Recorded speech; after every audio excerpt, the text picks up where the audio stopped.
बिस्मिल्लाहिर्रहमानिर्रहीम अस्सलाम वालेकुम। आप अपना यूट्यूब चैनल देख रहे हैं, welcome to my YouTube channel. Lecture number 9 आज हम पढ़ेंगे जी। इसमें हमने पढ़ना है जी आपका प्रोपोर्शन क्योंकि हमने रेशियो एंड प्रोपोर्शन को स्टार्ट किया था। तो लेक्चर नंबर 8 में मैंने आपको रेशियो के वाले से जितने भी क्वेश्चन थे वो सारे मैंने आपके कवर कर दिए थे। उसके बाद आज हमने पढ़ना जी प्रोपोर्शन। तो प्रोपोर्शन के वाले से कौन कौन से क्वेश्चन पूछे जाते हैं वो सारे के सारे टाइप्स हम कवर करने की कोशिश करते हैं। सबसे पहले ये दो डेफिनेशन होती हैं, ये बार बार पूछता है वो। इसमें आपके पास डायरेक्टली प्रोपोर्शन और इनवर्स प्रोपोर्शन के वाले से ये दो आपके पास क्वेश्चन आते हैं। इसमें एक लिखा हुआ है अपवर्ड एरो और डाउनवर्ड एरो। ये अपवर्ड और डाउनवर्ड एरो जैसे हम क्वेश्चन करेंगे अभी तो आपको इंशाल्लाह समझ आ जाएगी अपवर्ड और डाउनवर्ड एरो मैंने यहाँ पे क्यों लगाए हुए थे, क्यों लिखा हुआ था। ठीक है जी। डायरेक्टली प्रोपोर्शन क्या है जी? डायरेक्ट प्रोपोर्शन ये है, अगर एक चीज के बढ़ने से दूसरी चीज भी उसी सीमत में ही बढ़ जाए या एक चीज के कम होने से दूसरी चीज भी उसी सीमत में कम हो जाए, उसको हम कहते हैं डायरेक्ट रिलेशन या डायरेक्ट प्रोपोर्शन। मीन के दोनों में डायरेक्ट रिलेशन होता है, एक ही तरह का आपके पास प्रोपोर्शन होता है। क्या मतलब है जी? Direct proportion describe the direct relation between two quantities if one quantity increase the other quantity also increase and vice versa. Mean के अगर एक चीज बढ़ती है दूसरी चीज भी बढ़ जाती है, अगर एक चीज कम होगी दूसरी चीज भी कम हो जाएगी। ये जो चीजें हैं सारी आपके पास जो डेफिनेशन है, अभी जब हम क्वेश्चन करेंगे तो आपको मजीद समझ आएगी। अब यहाँ पे हो सकता है आपको समझ ना आ रही हो, जो जिनका मैथमेटिक्स का बैकग्राउंड नहीं है उनको समझ नहीं आ रही होगी, तो आपने थोड़ा सा स्टे करें। जैसे हम नीचे क्वेश्चन की तरफ जाएंगे तो क्वेश्चन पे जाके आपको इंशाल्लाह ताला सारी डिटेल में समझ आ जाएगी। इस तरीके से इनवर्स प्रोपोर्शन क्या था जी? इनवर्स प्रोपोर्शन ये आपके पास है कि एक चीज के बढ़ने से दूसरी चीज कम हो जाए, उसको हम इनवर्स प्रोपोर्शन कहते हैं। ठीक है जी। अब इसमें आपने क्वेश्चन को कैसे पूछता है वो पेपर में क्वेश्चन आपके पास, या तो वो आपके पास प्रोपोर्शन का सीधा क्वेश्चन पूछ लेगा स्टेटमेंटल, या वो आपके पास ये थर्ड और फोर्थ प्रोपोर्शन के वाले से पूछ लेता है कि आप इसको हम उर्दू में कहते हैं तीसरा और चौथा मुतनासिब। ठीक है। तो थर्ड प्रोपोर्शन क्या होता है? आपसे कहेगा जनाब आपके पास दो वैल्यूज दे देगा, जैसे आपके पास 2 और 4, क्या देगा 2 और 4 है, इसका आप थर्ड प्रोपोर्शन निकालें। इसका आप क्या निकालें जी? थर्ड प्रोपोर्शन निकालें। या आप क्या देगा, अगर 3 नंबर देके ना ऐसे 2, 4 और 6 कि कोई से 3 नंबर देके आएगा, इन 3 नंबर दिए हुए इनका फोर्थ प्रोपोर्शन निकालें या इसका चौथा मुतनासिब आप निकालें। ठीक है। इसको आपने कैसे सॉल्व करना है? अब चूंकि मैंने आपको पढ़ाया था जो आपके पास रेशियो होती है ना, रेशियो होती है दो क्वांटिटीज के दरमियान, दो एक जैसी क्वांटिटीज के दरमियान जो रिलेशन होता है उसको हम कहते हैं प्रोपोर्शन। अगर दो रेशियोज इकट्ठी कर दी जाए, ऐसा एक्स ओवर वाई है और आपके पास जी रेशियो टी ऐसे आ जाए, दो रेशियोज को इकट्ठा जब हम करते हैं उसको हम प्रोपोर्शन कहते हैं। ठीक है जी। दो रेशियोज को जब इकट्ठा करते हैं उसको हम प्रोपोर्शन कहते हैं। अब रेशियो ऐसे देखें, एक्स रेशियो वाई, इसका मतलब होता है एक्स बटा वाई। मैंने आपको बताया था रेशियो को हम बटे में भी कन्वर्ट कर सकते हैं। सेम लाइक अगर आपके पास दो रेशियो ऐसे एक्स रेशियो वाई और आगे लिखा हुआ है आपके पास पर ये प्रोपोर्शन का साइन होता है। ठीक है। दो रेशियो को इकट्ठा करने के लिए आगे लिखा हुआ है, फॉर एग्जांपल आपके पास लिखा हुआ है जी एस रेशियो टी, ऐसे लिखा हुआ है। तो इस रेशियो का हम क्या करेंगे, इसको बटे में कन्वर्ट करें एक्स बटा वाई, और ये जो प्रोपोर्शन होता है इसको हम चेंज करके बराबर भी लिख सकते हैं। और एस रेशियो टी आपके पास बन गया एस ओवर टी। अगर हम यहाँ पे क्रॉस मल्टीप्लीकेशन करें तो टी इधर चला जाएगा और एस उधर वाई उधर चला जाएगा, तो आपके पास बनेगा एक्स टी बराबर आ जाएगा वाई एस। ठीक है जी। आप देखें यहाँ पे आपके पास ये जो एक्स और टी है ये आपके पास दोनों, आपके पास ये साइडों वाले दोनों नंबर हैं, और वाई और एस आपके पास क्या है, ये दोनों दरमियान वाले नंबर हैं। इसका मतलब है हम इसका अगर सादा सा फार्मूला देखें तो आपके पास जो प्रोपोर्शन का फार्मूला होता है ऐसा लिखा हो ना, एक्स रेशियो वाई, आगे लिखा हो एस रेशियो टी, इसमें कोई भी नंबर भी इसमें हो सकते हैं। तो ये जो आपके पास दोनों तरफ वाले नंबर होते हैं उसको हम कहते हैं तरफैन, उर्दू में क्या कहते हैं, तरफैन। और ये दरमियान में होते हैं ना दोनों, इसको हम कहते हैं वस्तैन, वस्त में। ठीक है जी। तो वस्तैन और तरफैन की ज़रब जो है ना आपस में बराबर होती है। तो इसका जो सिंपल फार्मूला सीधा सा हो जाएगा वो हमारे पास हो जाएगा एक्स रेशियो वाई प्रोपोर्शन आपके पास आ गया जी टी रेशियो एक्स, जो भी आप कर दें तो ये दरमियान वाले आप इकट्ठा कर सकते हैं, वाई रेशियो वाई ज़रब टी बराबर आपके पास या आप जो ना तरफैन वाले दोनों तरफ वाले आप इनको आपस में मल्टीप्लाई करके आप इकट्ठा कर सकते हैं। तो ये हमारा ये बेसिक फार्मूला बन जाएगा प्रोपोर्शन के वाले से। अब क्वेश्चन जो आपसे पूछता है वो ये पूछेगा, कैसे बताएं जी, find the third proportion of 4 और 6। कहता है 4 और 6 का आप थर्ड प्रोपोर्शन निकालें। हमेशा याद रखिएगा जब थर्ड प्रोपोर्शन आपसे पूछेगा तो 2 नंबर उसने दिए होंगे, अगर वो फोर्थ प्रोपोर्शन पूछेगा तो आपसे 3 नंबर उसने दिए होंगे। आप थर्ड प्रोपोर्शन पूछ रहा है 4 और 6, इसका हमने फार्मूला लिखेंगे 4 रेशियो 6 प्रोपोर्शन फिर 6 और आगे हम लिख देंगे एक्स। क्या मतलब है, ये जो आपके पास दूसरा नंबर होगा ना, इसको आपने 2 दफा लिख देना है और एंड पे आपने एक्स लगा देना है। तो आपने एक्स की वैल्यू निकालनी है। अभी मैंने आपको फार्मूला बताया है कि आपने जो तरफैन होते हैं ना, जो दोनों साइडों वाले नंबर होते हैं, इनको आपने इकट्ठा करना है, 4x हो गया। और ये जो आपके पास दरमियान वाले होते हैं, इनको इकट्ठा करना 6 बार 36 आपके पास हो गया। ठीक है, आपके पास x बराबर आ जाएगा 36/4 आ जाएगा, क्योंकि x 4 जाकर आपके पास डिवीजन में चला जाएगा, डिवाइड हो जाएगा। 4 9 बार 36, इसका मतलब है 4 और 6 का जो थर्ड प्रोपोर्शन है उसका आंसर क्या आएगा, 9 आएगा। क्या आएगा जी, 9 आएगा। तो ये आपके पास आ गया 9। ठीक है, कोई भी 2 नंबर आपको दिए हो, उनका वो कहता है कि थर्ड प्रोपोर्शन निकालें, तो आपने क्या करना है, दूसरे नंबर को 2 दफा लिखना है और आगे एक्स लगा के, तो वहां आपने तरफैन और वस्तैन वाला जो फार्मूला इस्तेमाल करके, तो आपने क्या करना है, इसका आपने आंसर निकाल देना है। सेम लाइक वो कहता है जी find the fourth proportion of 4 6 और 8, कहता है 4 6 और 8 इसका फोर्थ प्रोपोर्शन निकालें। जब भी आपसे फोर्थ प्रोपोर्शन का क्वेश्चन पूछेगा तो आपके पास इसको आपको 3 नंबर देगा। जब थर्ड प्रोपोर्शन को पूछेगा तो 2 नंबर देगा, अगर फोर्थ प्रोपोर्शन पूछेगा तो आपके पास 3 नंबर देगा। तो आपने क्या करना है, 4:6:8:x, मीन के इनको बिल्कुल तरतीब के साथ, जैसे तरतीब से दिया हुआ है उसी तरतीब से अपने तीनों नंबर को लिखना है, एंड पे आपने एक्स लिख देना है। वही फार्मूला आपका दरमियान वाले इकट्ठे कर लें और साइडों वाले आप इकट्ठे कर लें। 4 × x आपके पास 4x आ गया, 4 8 6 बार आपके पास आ गया 48। ठीक है, x बराबर आ गया 48/4, 4 1 बार 4 4 12 बार 48, तो आपके पास आ गया 12। तो x की वैल्यू आपके पास 12 आ गई। मीन के 4 6 और 8 का आपके पास जो फोर्थ प्रोपोर्शन है वो आपके पास क्या बन रहा है, वो हमारे पास बन रहा है जी, वो है जी आपके पास 12 बन रहा है। वो हमारे पास क्या बन रहा है, 12 बन रहा है। फिर वो कभी कभार क्वेश्चन पूछ रहा था, ये आपका क्वेश्चन बेसिकली आपका रेशो का क्वेश्चन है। कहता है which of the following largest, 75:25 और आपके पास 7:2, फिर आएगा 40:2 आपके पास 20 और फिर लिखा हुआ 7:2। इसमें बताएं जी इनमें सबसे बड़ा कौन सा है, तो इसको आपने इसका आंसर निकालना है। 75 बटा आपके पास 25 आ गया, 25 3 बार 75। ठीक है, फिर आपके पास आएगा 7/2, 7:2 का हम जो कन्वर्ट करेंगे, 2 1 बार 2 2 3/5 7 आएगा, 2 का 7 का हाफ ही करेंगे ना, 3/5 इसका आंसर आएगा। फिर 40:20, 40/20 करेंगे, 20 2 बार 40, इसका मतलब है 75:25 का आपके पास आंसर 3 आ रहा है। 7:2 का आपके पास आंसर 3/5 आ रहा है और 40:20 का आंसर आपके पास 2 आ रहा है। सबसे बड़ा आपके पास आंसर क्या है, 3.5 आया। तो 7:2 इनमें सबसे बड़ी रेशो थी। ठीक है जी, तो इनमें से इस तरह से क्वेश्चन वो आपसे सिंपल भी पूछ सकता है। अगला क्वेश्चन है जी 15% of x is same as 20% of x, then x ratio y. इसका इस तरह का क्वेश्चन पूछ लेता है। कहता जी 15% ऑफ एक्स बराबर है आपके पास 20% ऑफ वाई। ये मैंने आपको परसेंटेज के क्वेश्चन में भी करवाया था कि जब भी आपके पास स्टेटमेंट आ जाए, इसको आपने मैथमेटिकल फॉर्म में कैसे कन्वर्ट करना है। आपके आ गया 15% का मतलब होता है बटा 100, आपका मतलब होता है जरब, आपके पास आ गया एक्स बराबर आ गया 20/100, जरब आपके पास आ गया वाई। अब आपने वैल्यू निकालनी है एक्स रेशो वाई की।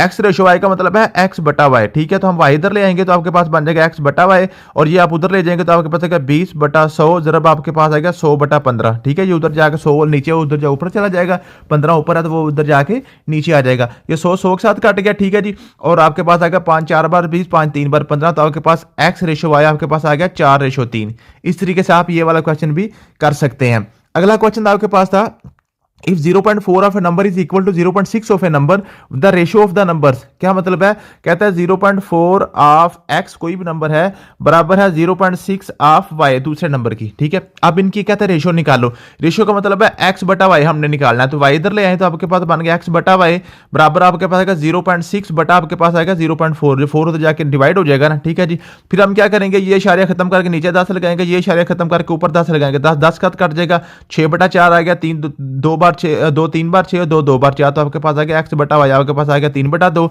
मीन के एक्स रेशो वाई आपके पास आएगा 3:2।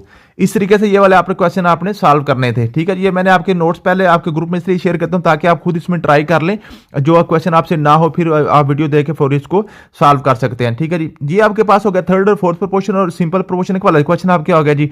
उसके बाद आपके पास है जी नेक्स्ट है जी प्रोपोर्शन के वाले से क्वेश्चन जो है वो आपके पास है। कहता है जी if 4 kg of rice cost 200, how much will 7 kg of rice cost. कहता है जी आपके पास है 4 किलो जो राइस है ना उनकी कीमत 200 रुपया है, और अगर 7 किलो के होंगे तो उनकी कीमत कितनी होगी। ठीक है, अब जब इस तरह के क्वेश्चन होंगे ना आपके पास, तो इसमें हमेशा याद रखिएगा जब भी कोई भी क्वेश्चन आएगा, इस क्वेश्चन में जो भी चीज इन्वॉल्व होगी वो 2 दफा इन्वॉल्व होगी।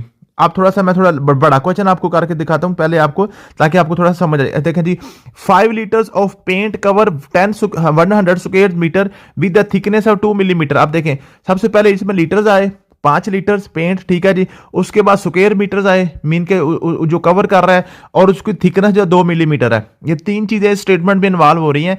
अब ये तीनों चीजें दोबारा इस स्टेटमेंट में दोबारा रिपीट होंगी। देखें, हाउ मैनी पेंट, अब आ गया जी, हाउ मैनी पेंट मीन कितना पेंट आपको दरकार होगा, नीडेड टू कवर। देखें 200 स्क्वायर मीटर, पहले आपके पास 100 स्क्वायर मीटर आया था, फिर आपके पास 200 स्क्वायर मीटर, फिर रिपीट होगी बात वही, ठीक है। फिर आपके पास विद थिकनेस ऑफ 1.5, अब इसमें थिकनेस 1.5 और ऊपर थिकनेस आपके पास 2.2 थी। अब देखें 3 चीजें इसमें इन्वॉल्व हुई हैं, तीनों चीजें 2 दफा आई हैं। आपके पास पेंट की मिकदार, तो देखें इसमें उसने पूछ लिया पेंट की मिकदार, आपके स्क्वायर मीटर 100 था, नीचे भी 200 स्क्वायर मीटर आ गया, ऊपर थिकनेस 2 मिलीमीटर थी, नीचे आपके पास थिकनेस 1.5 मिलीमीटर आ गई।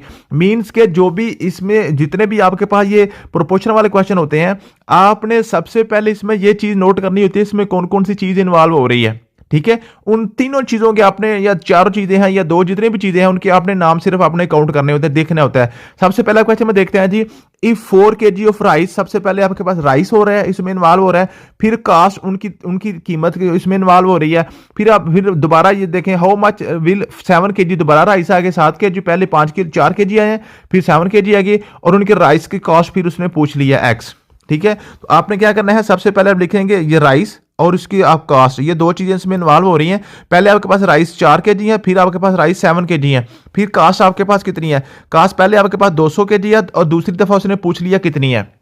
ये आपने सिर्फ देखना होता है, ठीक है। जो चीजें इसमें इन्वॉल्व हो रही हैं, वो दोनों चीजें या तीनों चीजें या 4 चीजें जो भी है, उनके आपने नाम लिखने हैं, और फिर आपने उनकी वैल्यूज लिखनी है, पहली दफा कितनी वैल्यू है, दूसरी दफा वैल्यू कितनी है। अब राइस देखें, पहले 4 किलो थे, हमने 4 किलो लिखे, ठीक है। दूसरी दफा राइसेस के 7 किलो थे, हमने 7 किलो लिखे। फिर पहली दफा कास्ट आपके पास 200 थी, और दूसरी दफा उसने कास्ट बताई नहीं, उसने पूछ लिया, तो उसका नाम हमने एक्स रख दिया, उसका नाम हमने एक्स रख दिया। अब यहां पे आपने हर क्वेश्चन इस तरीके से करना है, जहां पे एक्स आएगा वहां से आपने जो एरो है ना ऊपर को लगा देना, एरो, ये आपने एरो अगर लगाना आपको आ गया, आप समझे प्रोपोर्शन के क्वेश्चन आपके इजी हो जाएंगे। आपने हर क्वेश्चन में ऐसे ही करना है, एरो आपको ऊपर को आ गया, एक्स से स्टार्ट करके एरो आपने ऊपर को लगा दिया, ठीक है। ये कोई यूनिवर्सल रूल नहीं है, लेकिन मैं आपको समझाने के लिए कह रहा हूं, आप इस तरह के करेंगे तो आपका हर एक क्वेश्चन आपका सॉल्व हो जाया करेगा, ठीक है जी। तो एरो आपने ऊपर को लगा दिया, उसके बाद आपने क्या करना है, उसके बाद यहां पे जो 4 और 7 के साथ एरो है ना, ये आपने कॉमन सेंस के साथ लगाना है, ये एरो लगाना ही असल आपका काम है। इसमें आपने कैसे करेंगे, इसका एरो आपने क्या करना है, देखें, अगर 4 kg राइस हो, अगर 4 kg राइस हो तो वो 200 रुपए कहते हैं। तो अगर वही राइस हम 7 किलो लेंगे तो उसकी कीमत ज्यादा होगी कि कम होगी, ये हमने देखना है। अब देखें, पहले आपके पास राइस थे 4 किलो, अब राइस बढ़ गए हैं 7 किलो हो गए हैं, राइस बढ़ के 7 किलो हो गए हैं। इसका मतलब है जब राइस बढ़ गए हैं तो हमें पैसे भी ज्यादा देने पड़ेंगे, जब पैसे भी ज्यादा देने पड़ेंगे, मींस के एक चीज के बढ़ने से दूसरी चीज भी ऑटोमेटिक बढ़ गई है। मींस के राइस की क्वांटिटी बढ़ी है तो कीमत भी ऑटोमेटिक बढ़ गई है। एक चीज के बढ़ने से दूसरी चीज भी ऑटोमेटिक बढ़ गई है। जब एक चीज के बढ़ने से दूसरी चीज भी बढ़ जाती है तो देखिए मैंने आपको क्या बताया हुआ है, वो होती है डायरेक्टली प्रोपोर्शनल, उसका अपवर्ड एरो आता है, उसका एरो क्या आता है, अपवर्ड आता है। मीन के इसका एरो भी आपका ऊपर की तरफ आएगा, इसका एरो भी आपका ऊपर की तरफ आएगा। जब आप एरो लगा लेंगे तो समझिए आपका क्वेश्चन सॉल्व हो गया। इसके बाद आपने क्या करना है, जहां से तीर शुरू होता है आप क्या करेंगे, x बटा आपके पास आ जाएगा 200, जहां से तीर शुरू होता है उसको ऊपर लिखेंगे, जहां पे तीर खत्म होता है उसको बटे में लिखेंगे, बराबर आपके पास आ गया यहां पे जहां पे तीर शुरू होता है 7 से शुरू हो रहा है, 7 बटा आपके पास क्या आएगा 4 आ गया। अब इसको आपने सॉल्व करना है, 200 आपका उधर चला जाएगा तो x बटा x बराबर आपके पास क्या आ जाएगा, x बटा 4 जरब आपके पास आ जाएगा 200, 4 एक बार 4, 4 5 बार 20, सिफर आपके पास 50 आ गया। अब 50 को 7 से मल्टीप्लाई करें, आपके पास 7 5 बार 35, 350 रुपए। मीन के 7 किलो जो चावल है वो 350 रुपए के आएंगे। या इस तरीके से आपने क्वेश्चन ये प्रोपोर्शन वाले सॉल्व करने होते हैं। इसमें आपने क्या करना है, सिंपल आपने इसके एरो अगर लगाने आपको आगे तो समझे आपका क्वेश्चन जो है ना इजीली सॉल्व हो जाया करेगा। ये सारे क्वेश्चन आपको 1 बाय 1 करवाता हूं तो इंशाल्लाह ताला सारे क्वेश्चन समझते समझते आपको आखिरकार आपको सारी समझ आ जाएगी। अगला क्वेश्चन है जी, a car travels 150 miles in 3 hours. अब देखें सबसे पहले उसमें क्या कि उसमें माइल्स है, इसमें माइल्स आ गए जी 150 माइल, और घंटे कितने हैं 3 है, घंटे कितने हैं 3 है। How far will it travel in 5 hours. आप देखें घंटे दोबारा आ गए 5 hour, at the same speed, at the same speed, ठीक है जी। और स्पीड का किसी किस्म का 2 दफा तलक नहीं आया, स्पीड का 1 दफा तलक आया, ठीक है। अब देखें जी सबसे पहले है और हाउ फार का क्या मतलब है, कितने लंबा कितने मीटर वो दोबारा सफर करेगी। तो यहां से आपके पास जो माइल्स है ना उसने ये यहां से माइल्स पूछ ली है, ठीक है। अब इसमें दो चीजें इन्वॉल्व हैं, एक तो आपके पास माइल्स इन्वॉल्व है, माइल्स, और दूसरा आपके पास आर्स इन्वॉल्व है, आर्स। ठीक है जी, आर्स। माइल्स आपके पास कितने हैं, 150 हैं, और दूसरी दफा कितने हैं, एक्स हैं, वो उसने हमसे पूछे हैं, क्योंकि हाउ फार का मतलब क्या जी, ये हमसे वो पूछ रहा है। उसके बाद घंटे देखें, घंटे पहले आपके पास 3 घंटे थे, बाद में आपके पास घंटे कितने हो गए हैं, 5 हो गए हैं। पहले आपने पहले वाले, बाद वाले लिखने हैं। अब जहां पे आपको एक्स नजर है वहां तो आपने तीर एक्स से शुरू करके ऊपर को लगा दिया। अब अगला तीर आपने क्या करना है, आपने सोच के लगाना है। कैसे लगाएंगे, देखें, अगर आपके पास जो 3 घंटे हैं, 3 घंटे में हम सफर करते हैं 150 माइल्स, 150 मील सफर हम 3 घंटे में कर लेते हैं। तो अगर हम 5 घंटे सफर करें, अगर हम 5 घंटे सफर करें, इसका मतलब है हम अगर 5 घंटे सफर करते हैं तो फिर ज्यादा सफर कर लेंगे ना। या अगर 3 घंटे हम गाड़ी चलाते हैं तो हम 150 मील सफर कर जाते हैं। तो अगर हम 5 घंटे गाड़ी चलाएंगे तो इसका मतलब है 150 से ज्यादा हम सफर कर जाएंगे ना। जब 3 में 150 कर रहे हैं तो 5 में साफ जाहिर है कम ज्यादा सफर करेंगे। ठीक है, क्योंकि स्पीड तो सेम है, स्पीड उसमें कम ज्यादा नहीं हो रही। तो इसका मतलब है जब हम के घंटे बढ़ रहे हैं ना, जब हमारे घंटे बढ़ रहे हैं, टाइम बढ़ रहा है, तो हमारा जो फासला है वो ऑटोमेटिक बढ़ रहा है, फासला हमारा ऑटोमेटिक बढ़ रहा है। जब एक चीज के बढ़ने से दूसरी चीज भी बढ़ जाती है तो हमारा तीर जो ऊपर को जाता है, तीर हमारा ऊपर को जाता है, आपका ये डायरेक्टली प्रोपोर्शनल होती है। फिर आपने क्या करना है, जहां से तीर शुरू होगा, एक्स से शुरू हो गया, एक्स बटा आपके पास आ गया 150 बराबर आ गया एक्स, यहां से तीर 5 से शुरू हो गया, 5 बटा आपके पास आ गया 3। इसको आपने सॉल्व करना है, 150 उधर चला जाएगा, आपके पास आ गया 5 बटा 3 जरब एक आपके पास आ गया 150, जरब आपके पास क्या आ गया 150 आ गया। ठीक है, 3 एक बार 3, 3 5 बार 15, सिफर आपके पास आ गया 5 5 बार 25, एक्स बराबर आ गया 250। तो अब हम कितने 250 माइल सफर कर लेंगे। पहले हमने कितना किया था, आपके पास वो 150 माइल था, अब हम कितना करेंगे 250 माइल सफर कर लेंगे।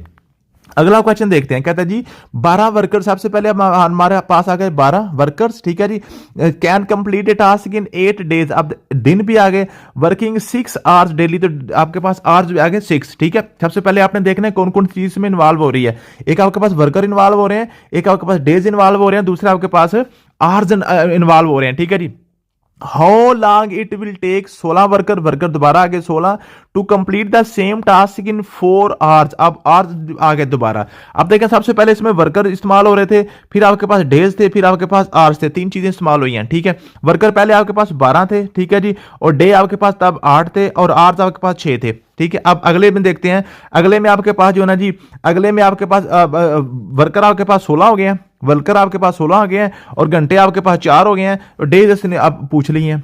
दूसरी स्टेटमेंट में जब आप दूसरी दफा देखेंगे तो दूसरी दफा में एक चीज इसमें से गायब होगी, एक चीज इसमें से पूछी होगी, उसकी जगह आप एक्स लिख देंगे, उसकी जगह आप एक्स लिख देंगे। ठीक है, अब ये 3 चीजें थी, तो तीनों में आपने पहली लाइन में तीनों की तीनों दी हुई थी, और दूसरी लाइन में क्या हो गया जी, एक चीज कम थी, वो डे हमारे कम थे। अब ये जो आपके पास है, इसका तीर तो जाएगा ऊपर की तरफ, ये तो हमने पक्का रट्टा लगाया हुआ, जहां पे एक्स नजर है एक्स से स्टार्ट करके तीर हमने ऊपर को लगा देना। ठीक है, अब हमने क्या करना, उसके बाद हम करेंगे, अब ये जो है ना, ये जहां पे आपने एक्स के साथ तीर लगाया, आप समझे इधर एक आपके पास सेपरेट क्वेश्चन है, और यहां पे आपके पास एक सेपरेट क्वेश्चन है, दोनों को आपने एक्स के वाले से तीर दोनों के लगाने हैं। अब देखिए, अगर हम 6 घंटे काम करें तो मेरे पास दिन लगते हैं 8, 6 घंटे काम करें दिन लगते हैं 8। अगर हम 4 घंटे काम करेंगे तो दिन ज्यादा लगेंगे ना।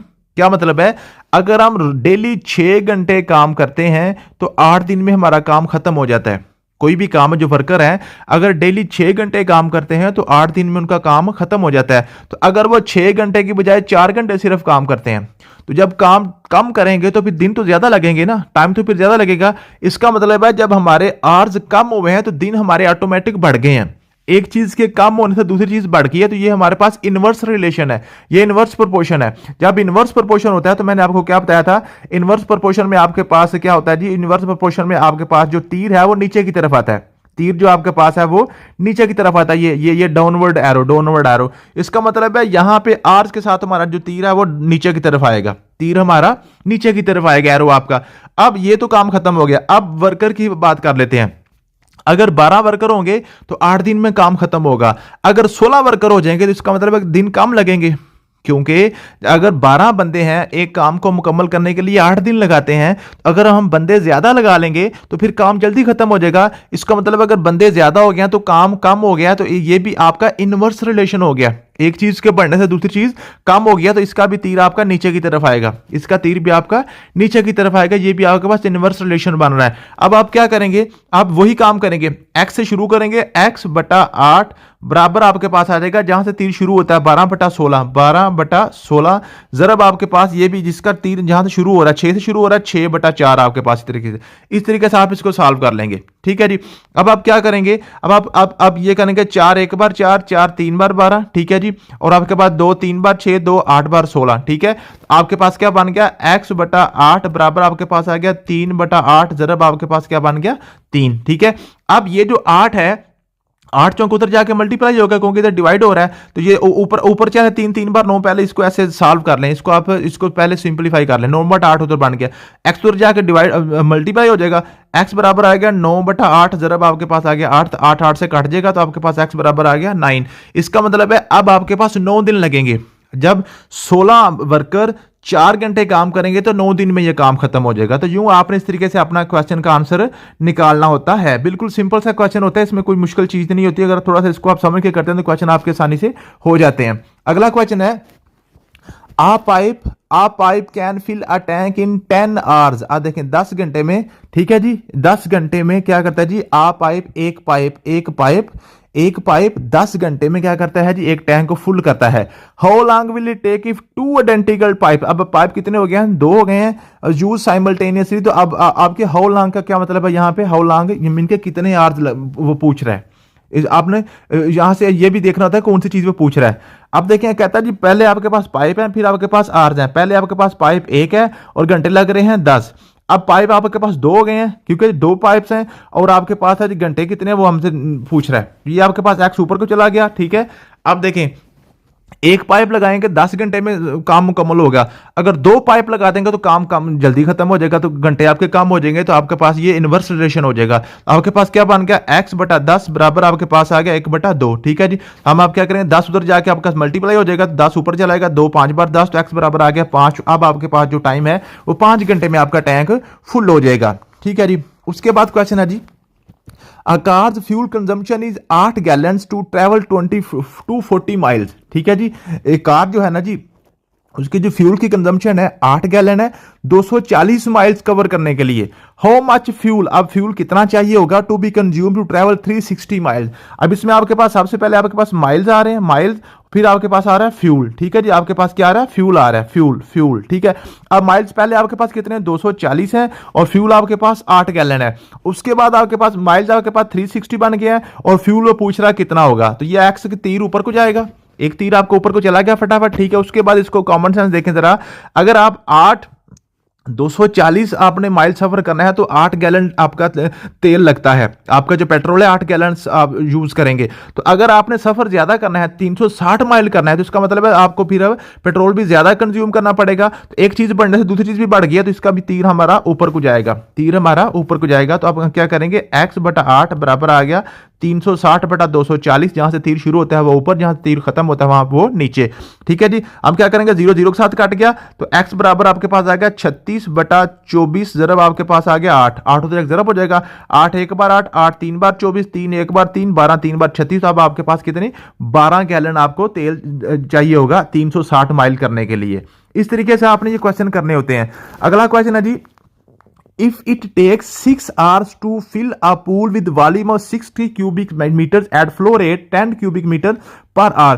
अब इसमें देखें 3 चीजें हैं, एक आपके पास 6 घंटे हैं और उसके बाद आपके पास वॉल्यूम कितना है जी 6 क्यूबिक मीटर है और फ्लो रेट कितना है जी 10 क्यूबिक मीटर है, ठीक है जी, per hour. How long it will take to fill a pool. अब देखें सबसे पहले हम तीनों चीजें हम लिख लेते हैं। सबसे पहले आपके पास आवर्स आ गए, फिर आपके पास आ गया वॉल्यूम आ गया, फिर आपके पास क्या गया जी रेट आ गया, फ्लो रेट आ गया, ठीक है जी। आवर्स पहले आपके पास कितने थे 6 आवर थे, वॉल्यूम आपके पास 60 क्यूबिक मीटर था और आपके पास जो फ्लो रेट था वो आपके पास 10 क्यूबिक मीटर पर आवर था, ठीक है जी, ये 10 था, ठीक है। अब अगला सेट क्या बन रहा है, अगले सेट में कहता है how long will it take to fill a pool with volume 80 cubic, volume 80 बन गया at flow rate of 8 cubic metre. अब फ्लो रेट 8 क्यूबिक मीटर बन गया। तीसरी चीज हमें नजर नहीं है, इसका मतलब वो हमारी एक्स होगी। ये हमने क्या किया, इसके ऊपर से तीर लगा दिया, एक्स से स्टार्ट किया, एक्स से तीर ऊपर को चला गया।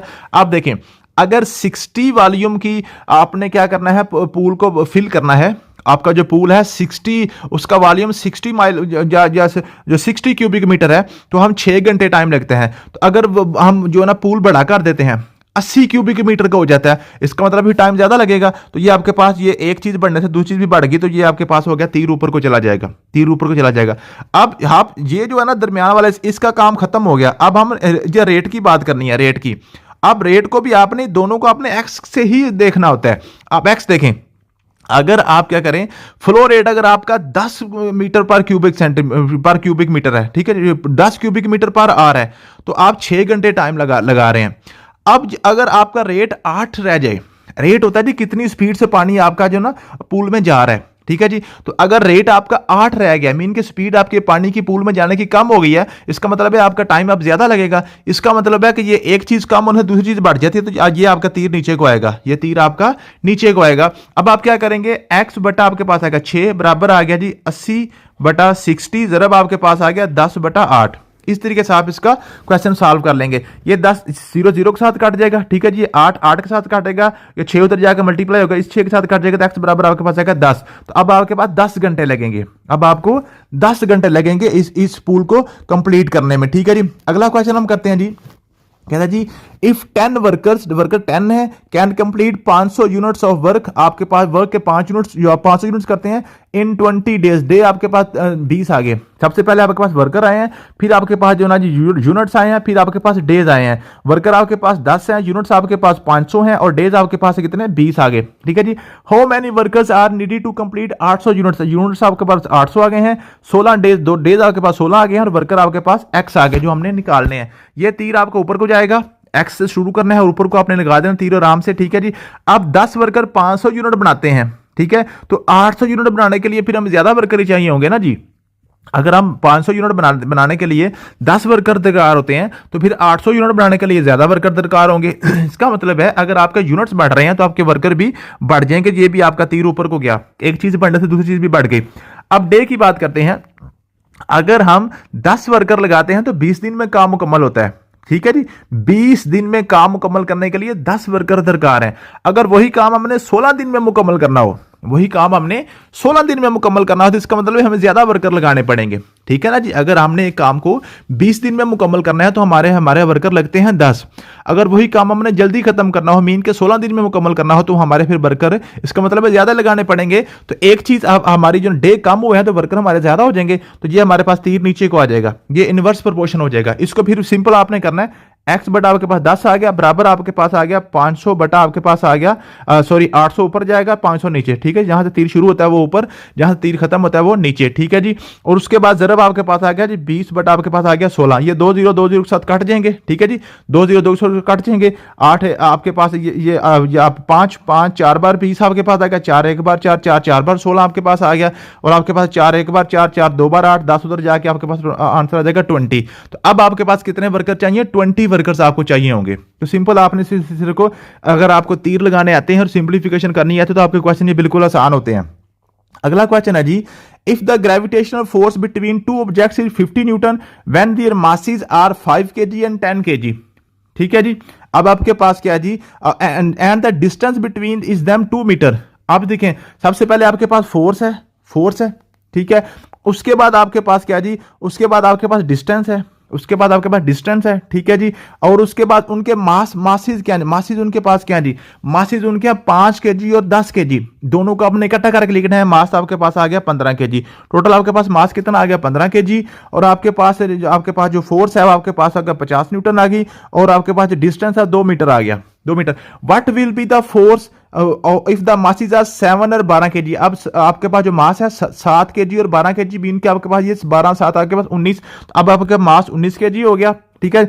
डिस्टेंस आपका 3 मीटर हो गया है, और आपके पास जो है फोर्स हमने निकालनी है, तो ये एक्स का तीर ऊपर को जाएगा, एक्स का तीर आपका चला गया ऊपर को। उसके बाद डिस्टेंस देखें, अब देखें ये आपके पास जो ना ग्रेविटेशनल लॉ जो होता है इसके मुताबिक आपके पास क्या होता है, जितना आपका फासला बढ़ता जाता है फोर्स आपकी कम होती जाती है। तो अगर ये फासला बढ़ गया तो फोर्स आपकी कम हो जाएगी, इसका मतलब है ये आपका तीर नीचे को जाएगा, ठीक है। इस तरीके से आपके पास मैसेज हैं, तो मैसेज जो है ना, आपने ग्रेविटेशन जो फोर्स का लॉ है फिजिक्स का, जितने मास बढ़ते जाते हैं फोर्स आपकी बढ़ती जाती है। इसका मतलब है जो मास है ना वो फोर्स के डायरेक्टली प्रोपोर्शन होता है, तो इसका तीर आपका ऊपर को जाएगा, इसका तीर आपका ऊपर को जाएगा। तो वही सिंपल आप करेंगे, एक्स बटा आपके पास आ गया 50, जरब आपके पास आ गया जी 2/3, जरब आपके पास आ गया जी 19/15। जस्ट इसको आपने सॉल्व करना है, जस्ट इसको आपने अब सिर्फ सॉल्व करना है, यहां से आपके एक्स की वैल्यू निकल आएगी। सिर्फ आपने इसको सिंपलीफाई ही करना है और किसी किस्म का कोई इसमें कोई रॉकेट साइंस नहीं है। नेक्स्ट हम देखते हैं कौन सा क्वेश्चन। नेक्स्ट अगला क्वेश्चन आपके पास है जी, if car with 200 horse power and weighing 150 K G travel at 120 kilometre per hour. ठीक है जी, कार की हार्स पावर आपके पास कितनी है, फिर उसका जो वेट है उसका केजी में रख लें, ठीक है। और उसके बाद आपके पास स्पीड है, स्पीड कितनी है जी, ठीक है जी। हार्स पावर आपके पास 200 है, 200 हार्स पावर है, और उसके बाद वेट आपके पास 1500 है, वेट आपके पास 1500 है, और उसकी जो स्पीड है 120 है, 120 मीटर पर आ रहा है। What will be the speed, speed हमने निकालनी है, एक्स आ जाएगी। हार्स पावर आपके पास 250 हो गई है, और वेट आपके पास 1800 हो गया, वेट आपके पास 1800 हो गया। अब आपने क्या करना है, ये एक्स का तीर तो आपको ऊपर को चला जाएगा आसानी से, ठीक है। ये तो आपने रट्टा लगाया हुआ, समझे कि तीर एक्स वाला ऊपर को गया। अब देखें केजी क्या वजन क्या जी, अब देखें अगर 1500 केजी उसका वजन है तो वो 120 की स्पीड से सफर कर रही है। अगर उसका वेट बढ़ जाएगा 1800 हो जाएगा। आपको पता है जिसका वेट ज्यादा होता है उसकी स्पीड कम होती है। जो मोटा बंदा होता है वो ज्यादा तेज तो नहीं दौड़ सकता, ठीक है। स्लिम स्मार्ट बंदा ज्यादा तेज दौड़ता है। अगर इसका वेट ज्यादा हो जाएगा तो उसकी स्पीड कम हो जाएगी। इसका मतलब है ये एक चीज बढ़ने से दूसरी चीज कम हो गई है, ये तीर नीचे को आ गया। अब हार्स पावर है, हार्स पावर देखें आप, अगर 200 हार्स पावर है, ये हार्स पावर कहते हैं इंजन की ताकत को। अगर 200 वाली है तो वो आपके पास 120 मीटर पर आवर की स्पीड से जा रही है। तो अगर उसका इंजन जरा बड़ा हो जाएगा, 250 हार्स पावर का हो जाएगा, तो इसका मतलब है जैसे उसकी जो है ना, जो उसकी पावर ज्यादा हो जाएगी तो उसकी स्पीड भी ज्यादा हो जाएगी। तो इसका मतलब एक चीज बढ़ने से दूसरी चीज आपके पास बढ़ गई है, एक चीज बढ़ने से दूसरी चीज भी बढ़ गई, तो ये भी आपके पास तीर ऊपर को जाएगा। अब सिंपली इसको कर दें, एक्स बटा आपके पास आ गया 120, एक्स बटा 120 बराबर आपके पास आ गया जी 1500 बटा आपके पास आ गया 1800, जरब आपके पास आ गया जी 250 बटा आपके पास आ गया 200। ठीक है, सिर्फ इसको आपने सिंपलीफाई करना है। ये 2 0 2 0 के साथ काट जाएंगे, इसका 1 0 1 0 के साथ काट गया, 5 4 बार 20 और 5 5 बार आपके पास 25 आ गया। ठीक है जी, उसके बाद सिर्फ इसको अब आपने सिंपल करना है, 120 और जाके आपके पास मल्टीप्लाई हो जाएगा, 122 तो जाकर मल्टीप्लाई हो जाएगा, यहाँ से आपके पास एक्स की वैल्यू आ जाएगी। तो सिंपली आपने प्रोपोर्शन वाले जो क्वेश्चन होते हैं इसी तरीके से सिर्फ इनके तीर आपने लगाने होते हैं, यहाँ से आपने सारे क्वेश्चन अब इस तरीके से आपने करने होते हैं। एक्सरसाइज नंबर 2 आप खुद करेंगे, इसके आंसर मैंने नीचे आपके साथ मेंशन कर दी। इवन 10 क्वेश्चन है, अगर आप ये कर लेंगे तो इंशाल्लाह ताला आपका जो प्रोपोर्शन वाला आपका जो टॉपिक है इंशाल्लाह आपका क्रिस्टल क्लियर हो जाएगा। थैंक यू सो मच, मिलते हैं नेक्स्ट वीडियो में, अल्लाह हाफिज़।